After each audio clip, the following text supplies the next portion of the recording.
Hello and welcome to Direct Current, an Energy.gov podcast. I'm your host, Matt Dozier. Today, we've got an interview for you with Jigar Shah. He's the new director of the Loan Programs Office, one of the Energy Department's most powerful tools for investing in clean energy. Jigger had a ton of interesting stuff to say about how LPO works, how it has changed, and how it's advancing Secretary Granholm's vision for creating jobs and combating the climate crisis. Stay tuned. It's science for the people. This is Direct Current. I'm speaking today with Jigar Shah, director of the Department of Energy's Loan Programs Office. Jigar, welcome to the show. Thanks for having me. I feel right at home in the podcasting booth. Right. You're no stranger to podcasts since you were a co-host on the Energy Gang for many years. And I can't believe it's taken you joining the Department of Energy to finally get that Energy Gang direct current crossover people have been waiting for. This is going straight to my LinkedIn page. Yes. I listened to your final episode of the show, and it was quite a heartfelt send-off from your co-hosts. Yeah, you should have seen how long it took us to get through it. We were all teary-eyed. I bet. So you've joined the Department of Energy now as director of the Loan Programs Office. Now, the Loan Programs Office, not one of DOE's better known elements, I think it's safe to say. For our listeners out there who aren't familiar with LPO, what is the office's function? Yeah, I mean, the office was set up by Pete Domenici and others in 2005 during the Energy Policy Act, and it's been enhanced in 2007 and 2009 during the ERA stimulus bill. And, you know, at its core, it provides senior debt to innovations that really need to sort of cross this bridge to bankability. So when you think about the technologies that we funded in the past, under Title 17, it's renewable energy, energy efficiency, nuclear with the Vogtle nuclear plant, fossil, so, you know, things like carbon sequestration and storage and others. And then we have the ATVM program, which is the Advanced Technology Vehicle Manufacturing Program, where we gave $5.9 billion to Ford to recapitalize a lot of their manufacturing facilities and you know, almost $500 million to Tesla, Nissan, Fisker, et cetera. And then we've recently been given a $2 billion loan guarantee program for the tribal energy program that we manage as well. But the office has about $40 billion or so of existing capacity that we're actively seeking applications for. And the interest rates are, you know, right around U.S. Treasuries plus a VIG, and then we can go out 30 years. And then there's some premium that gets paid to smaller borrowers in the beginning, but pretty good rates and, you know, a pretty flexible program. So just from your description here, I know you're coming in as somebody with pretty in-depth knowledge of this world. When you say senior debt, can you elaborate on that a little bit? Yeah, so when you think about project finance and how project finance works, or asset finance for that matter, there's somebody who actually holds title to the property. So it's sort of like if you have a mortgage on your house, that's senior debt, right? Like if something goes wrong, they have the ability to foreclose on your house and, you know, and take your house, right? And they're first in line, right? And so we're always first in line. So we are the most senior debt on there. And it's important because it gives us the most flexibility by which to help the borrowers in times of struggles and needs. Right. And a term that comes up with LPO a lot is loan guarantees, right? So I think people are familiar with loans. LPO is more focused on loan guarantees. Can you help elaborate the difference there? Yeah, so in Title 17 and ATVM, we actually have the ability to provide people with loans direct from the U.S. Treasury Department through the Federal Financial Bank. And so that's cash directly to a project. So those are loans that we can provide directly to a project. In the guarantee product, that's basically someone like PNC Bank or Huntington Bank or, you know, something like that, doing all the underwriting work, all the effort, and then coming to us and saying, we would like the loan guarantee office to give us an 80% guarantee of our exposure, because we don't feel comfortable with this technology risk or this particular aspect or whatever. So if you guys agree that this is a good project to fund, we'd like for you to give us 80% guarantees. And so in that case, the bank did all the underwriting work. All we did was provide a guarantee to the bank. And we certainly had to do our own underwriting work, but it's a much easier process because we can read their work. Right. So what's it been like moving from the private sector to a federal agency? Honestly, it's not that much different, right? I mean, ultimately, we go out to market and we convince people that it's worth talking to us. And then we say, put in a loan application. They say, we don't know how to do that. And so then we, help them through it and go through the steps and why the steps are needed. But the process of educating the marketplace about what we do and why we might be able to be helpful to them is pretty straightforward and familiar to me. And then our origination group is, the same, right? So it basically spends about $2 million per loan evaluating the loan. So we hire independent engineers and we hire outside market participants to double check all the borrower's work, right? We want to make sure that if they say, hey, here's what the cost of electricity has been for the last 20 years, and here's what we think it'll be in the future, or here's what the price of hydrogen's been in the last 5 years, here's what we think it'll be in the future. We want an independent third party to validate that for us, and so that we're not taking the borrower's word for it. And we reach out to our 10,000 engineers and scientists who work for the Department of Energy and the labs around the country, and ask them to opine on whether the technology is going to work, and whether we're going to really be able to get comfortable with what we call the reasonable prospect of repayment, right? And then once it gets funded, then there's a portfolio management division. All of the things that we do at the Loan Programs Office is actually quite similar to what a bank does. The only difference is that banks basically don't want to do new things, right? Not because they hate innovation, but just because if they can meet their numbers for the year, right, their loan book for the year, without doing something new, that's easier than doing something new. Doing something new means you have to convince the bank president to do it and the credit committee. There's all sorts of people who haven't heard of it before, and they don't want to do it. And so that's why we exist, because a lot of banks are saying, well, until there's 3 or 4 other projects that have been operating for a few years, we don't really want to look at it.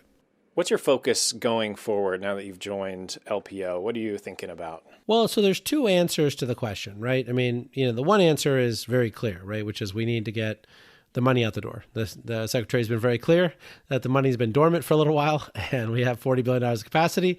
And, some portion of that's fairly straightforward to get out the door, and we should get it out the door. So that's pretty clear marching orders, I think. The other side of it is where applications are coming from, right? So we might on paper say this particular area is really large and there's a lot of money moving, a lot of deals to be done, and a lot of senior debt needed. But if people don't really need us or don't want to use us, well, then, we're not going to succeed by continuing to hit our head against the wall. So a lot of it's really sort of just identifying sectors and then double checking to make sure that there's actually interest from the private sector in using what we have to offer. So for instance, areas that we found a lot of synergy in are green hydrogen, biofuels, transmission lines, offshore wind projects, energy efficiency, and virtual power plants. We've had a lot of interest on the fossil side on carbon sequestration and storage, a lot of interest on the nuclear side with an advanced small modular reactors and micro reactors, a lot of interest on the advanced technology vehicle manufacturing program on battery manufacturing, critical minerals, EV manufacturing facilities. And then even in the tribal energy program, we've actually been able to really do a concentrating listening session. And I think out of that, we've gotten 3 or 4 new projects that have been proposed to us. So we haven't yet issued our first loan out of the tribal energy loan program, our first loan guarantee. But we're pretty hopeful that these projects that have recently come in, will be qualifying. Right. And Secretary Granholm, as you mentioned, has been abundantly clear about her feeling on the matter. We had her on the show recently, and she specifically shouted out LPO as a big component of her vision for creating good-paying union jobs and clean energy. How, from your standpoint, does the Loan Programs Office fit into that goal, that vision, along with the President's American Jobs Plan? Yeah. And so, we have a requirement to pay Davis-Bacon wages on all of the construction of all of the projects that we fund. So from that perspective, we're paying very healthy wages to all of the people that are involved in the projects that we fund.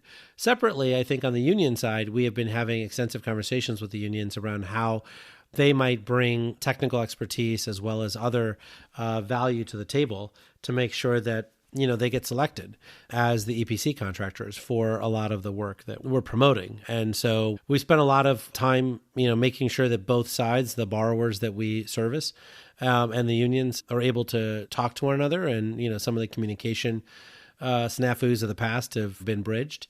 And we can't force people to use one contractor or another, but we can certainly suggest to people that, we want to make sure that these projects are built in a way that's safe and of very high quality and, meet the needs of the American taxpayer. Turning now to climate, can you talk about the importance of investment in large-scale clean energy projects in the way that LPO is able to do in tackling the climate crisis?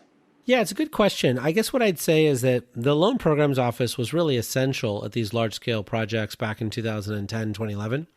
But today, I'd say the largest large-scale projects, whether it's offshore wind or onshore wind or solar, really are well served by commercial debt markets. And so there's really no reason for us to step in to a place that's well served. And so where we insert ourselves are in places where there's a disconnect in the market. So for instance, in offshore wind, a lot of the individual components of the supply chain have to be stood up in the country so that we can manufacture those parts here. And those companies are having a hard time raising money. Or in the solar space, when you think about solar manufacturing in the United States or inverter manufacturing in the United States or some of these other types of things that, folks are interested in. So in those mature categories, I would say that we have a lot less of a role to play there. Now, in residential solar, we might have a much bigger role.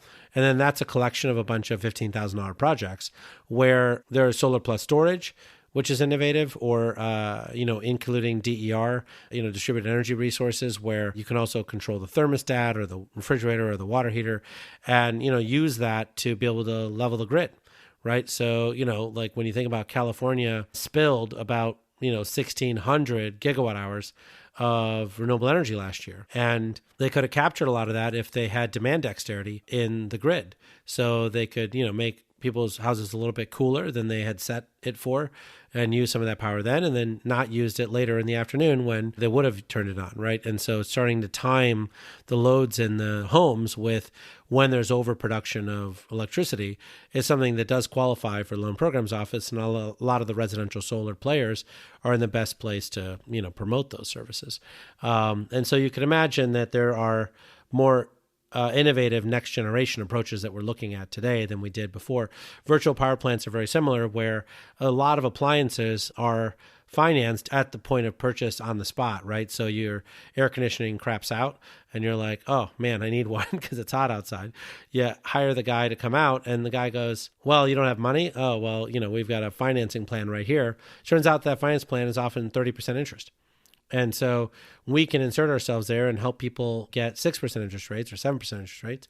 But in exchange, right, they have to, opt in their air conditioning system into a distributed energy resources project and, get paid to provide grid flexibility. And so those are the kinds of innovations we can lean into. There still are very large-scale projects that we're funding. So we've recently gotten applications in for transmission. And so there's some, those are on average $1 billion to $2 billion projects. So those are big projects. And we also have large-scale projects on the biofuel side where those are, usually $500 million to $1 billion projects and others. And so we certainly see large-scale projects today. But I think on the environmental justice side, which, the president cares deeply about, I think distributed infrastructure is a good place for us to be able to pivot, to be able to help meet the president's objectives. On the justice front, that was another thing that came up in my conversation with Secretary Granholm. In terms of the work that LPO does and the way that it provides funding for energy, what are some of the ways that it can help advance energy justice and environmental justice? Well, I think these distributed energy programs are the most straightforward way that we've thought about it. And when you think about appliances, it's not just refrigerators, air conditioners, and water heaters. It also includes solar plus storage, but it also includes electric cars, right? So electric cars are DER-enabled appliances as well, right? So when you look at the Texas polar vortex, there were some people who actually were able to power their whole house off their car. In fact, I'd say a car battery is probably the cheapest way to get a battery these days. Is it's 90 kilowatt hours for I think a $14,000 or $15,000 for a used Chevy Bolt. So I think that there's a lot that we can do there. I also think that the scope and the scale that we're trying to get after is pretty large, and I think we need to find large pockets of opportunity, right? So when you think about appliances alone, not counting electric vehicles, is about a $10 billion a month business. And roughly 40% of those purchases are made by low, moderate income households, right? So that's $4 billion a month. So if we can shift $4 billion a month of purchases from like some form of payday lending to, low interest loans with long durations, that's going to save a tremendous amount of money for the average consumer. And if those appliances are plugged into distributed energy resources, all of our modeling shows that it's the only idea that we have that can actually reduce electricity rates. Not reduce the growth of electricity rates, but actually reduce electricity rates. Yeah, that's huge. Is there anything going forward that folks listening should know about working with LPO? Yeah, there's a lot of things. And so we had a fairly substantial improvement to the program passed during the Energy Act of 2020 in December of 2020. And so one of the things that does is really delay all application fees and payments to the loan program office until we actually approve and fund the loan. And so now you don't have to pay a bunch of fees up front just to talk to us, right? Which was always offensive. But in any case, it was part of our rules. And so we finally been able to drop that. I think the second piece of it is that when you think about the breadth of what we can do, the Congress was very clear that actually they want us to look at supply chains within the nuclear sector. They want us to look at, some of these small business opportunities. They want us to not just do big deals, but small deals too. And so we have, really leaned into that process. And the other thing I would say is that we have significantly shifted our Part 1 application process. So it used to be that we did pre-consultations with people for 6 months, really kind of helping them write their application before they came in. Today, that pre-consultation process has really gotten short. So we're down to like 2 or 3 weeks. And then, folks are putting in applications. So we're seeing a huge uptick in applications starting this week, when I think we got 2 in yesterday.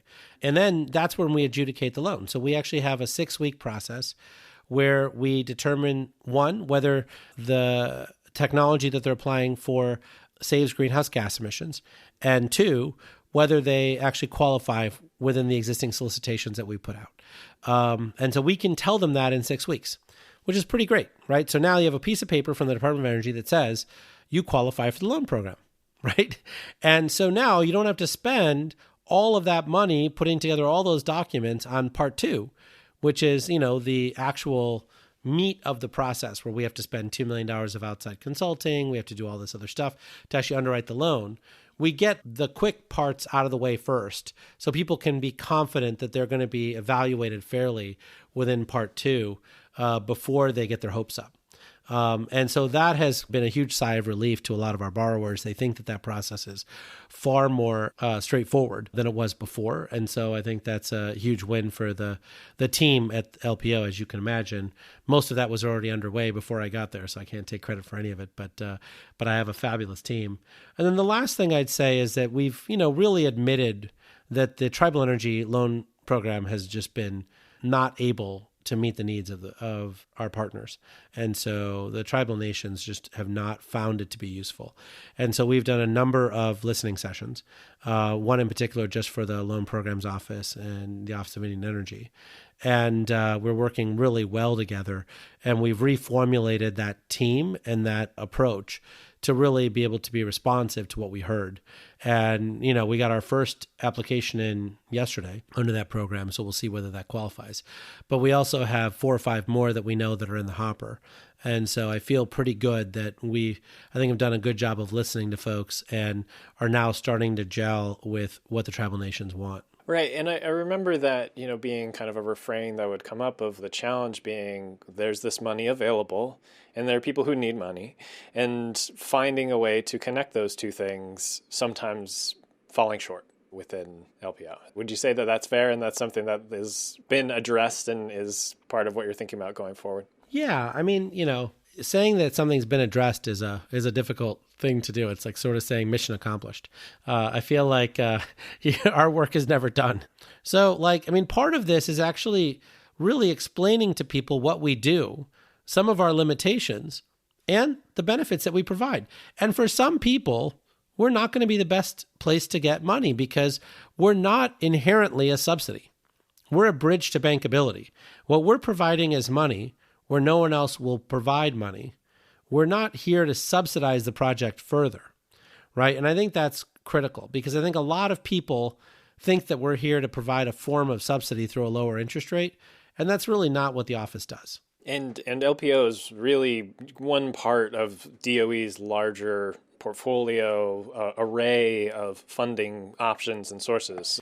Yeah, I mean, that's been, frankly, the best, most exciting part of this job is I've been able to have one-on-one meetings with, I'd say, a number of the program offices within the Department of Energy. And it's just breathtaking to see how much the Department of Energy is doing, from demonstration projects to spinning out, technology from the labs and the Office of Tech Transfer and commercialization. When you think about some of the early stage research that we're doing, it's really amazing what we're doing to prepare for the full decarbonization by 2035 of the electricity grid and the decarbonization of our society by 2050. And a lot of the folks at the Loan Programs Office are entering those conversations early to give guidance from our perspective around what we think the commercial markets might think is interesting and bridge building, and others that they might think is a cul-de-sac or, some sort of dead end, which they're unlikely to fund. And no one at DOE has to actually, follow our advice. We're just one part of the voice.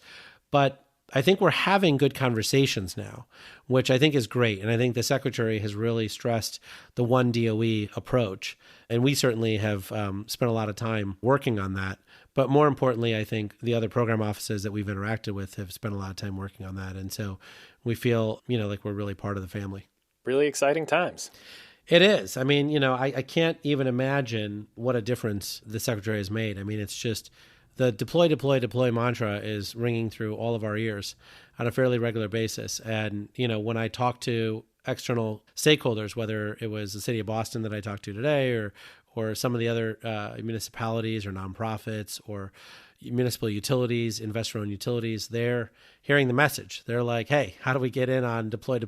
How do we get involved in green hydrogen? How do we get involved in electrifying transit buses or school buses? Or how do we build out EV charging stations or, other priorities of the president? And it's really breathtaking to see the sea change in the way in which people think the federal government is not only supporting them, but catalyzing them.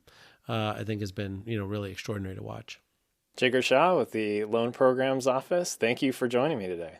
Thanks for having me. You've, I thought that I was cold turkey on the podcast now, and you've now, got me, like craving podcasting again. So no, thank you.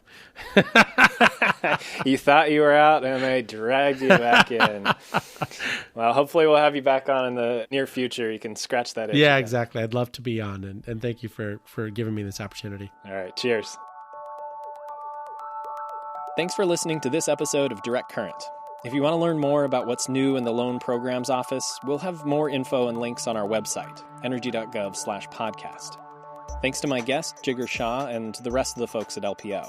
If you're enjoying the show, share it with a friend or leave us a review on Apple Podcasts. Direct Current is produced by me, Matt Dozier. Sarah Harmon creates original artwork for all our episodes. This is a production of the U.S. Department of Energy and published from our nation's capital in Washington, D.C. See you next time.